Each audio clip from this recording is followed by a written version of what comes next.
In this video, I wanted to discuss the collaboration aspect of the course, the team project, and the group pages.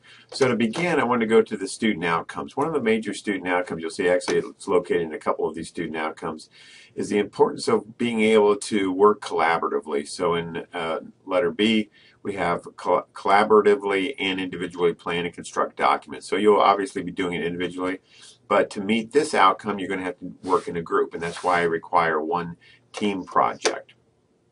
In addition, in letter A, there's the word collaboratively as well, where you identify characteristics and practices important and relevant to technical communication and use them to individually and collaboratively analyze and improve documents. So the final portfolio will be judged. Your portfolio will be judged to what extent you understand the practices and the characteristics and the skills necessary to collaboratively plan and construct a document. In addition, to encourage collaboration even outside the team project and in getting feedback from each other in your for your other writing projects, I've included some additional information in the syllabus that allows for some bonus points. So as you can see, this is a little further down, just above text and materials, I have information on collaboration bonus points. And as I note here, collaboration is an important part of the student outcomes. You'll be required to complete a team project, I'm going to go over here in a second. To help you achieve that student outcome, I will be setting up groups, and I'm going to be going over the group page here as well. At the end of the semester, you will complete an evaluation of the group member, and I award individual and group bonus points according to the following schedule. So I want to note that what these bonus points are intended to do is to encourage everyone to get involved in the success of each of the other members of the group. And so, again, I don't want to make this competitive or anything like that. They're bonus points.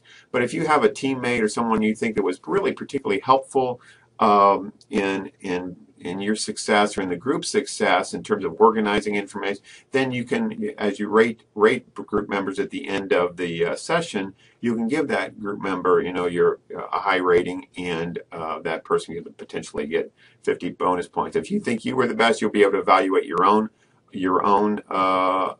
involvement as well. You can, rate yourself as the top as well. But this is an effort to kind of award those students who are helping other students in being successful in the course. And then, of course, this group bonus points really is a measure of that success. So you can receive, if your group as a whole, the average of the group's final portfolio is 90% or above, you can get 50 points. Each group member can get 50 points. So again, what I'd like to do is encourage you to get involved in each other's success in the course. And that's going to happen to a large extent in the group page where you'll be communicating there. But more specifically, in terms of the requirements for the course, remember I'm kind of going off the screen here, but I'm opening up the portfolio again. Remember that as part of the portfolio, I'm going to open up the portfolio assignment, you're required to do one team project, okay? And again, these can come from the text. I explained that, of course, in a previous video. But if you look at the end of any of these chapters, there's team projects that you can complete. So let's go to, again, chapter 15, and we'll go to the end of the chapter where the projects are. And what you will see, and this is the electronic version of the book if you're interested in that, but likely have already either got the print or electronic version. But here's a particular team project. Now consider what you might do is, as individuals, look through all the team projects and potentially make suggestions as to which ones you might do, and then you would want to do, and then you can work the details out in the group page. So let me go to that briefly.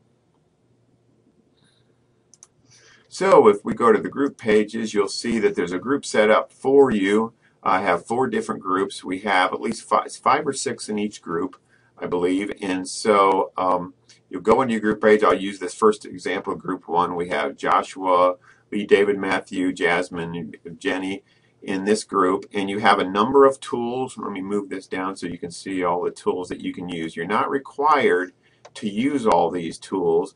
But I think a good start is to get into the group discussion board, much like we're using in the class as a whole, and make a post why don't create a forum that says let's post our ideas for team projects here. So you can someone in the group can create the forum. You can then put the prompt in for the forum, and then create a new thread, or ask the members to create a new thread and put their choices for team projects in here. You can use any of these tools. I'm not requiring that you use the discussion board, but that may be the most familiar for you. And so again, you can use any of these tools. File exchange allows you to exchange files and get feedback, so you can put your as you're working on documents, you can do that there.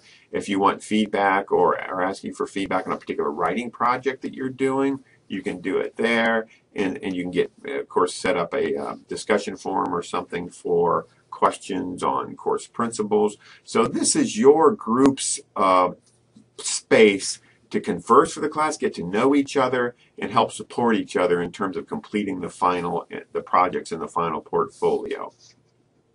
In addition, again, beyond the team project, I'm also, again, as part of the student outcomes, you're going to be evaluated on your understanding and practices associated with collaborative learning. So all the things that you do can be evidence for your efforts in that area. And of course, this will be a record of that. So getting involved in the group discussion and the group discussion board and any kinds of file exchange that you do, feedback that you give each other, will help support the idea that you understand collaboration and you are involved collaboratively in the course.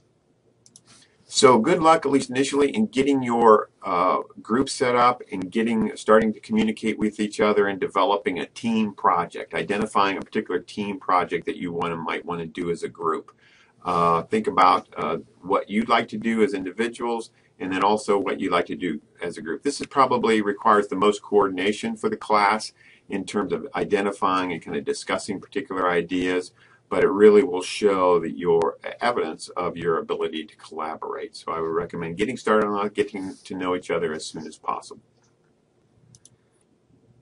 So good luck as you get started on your team project, and certainly, as always, if you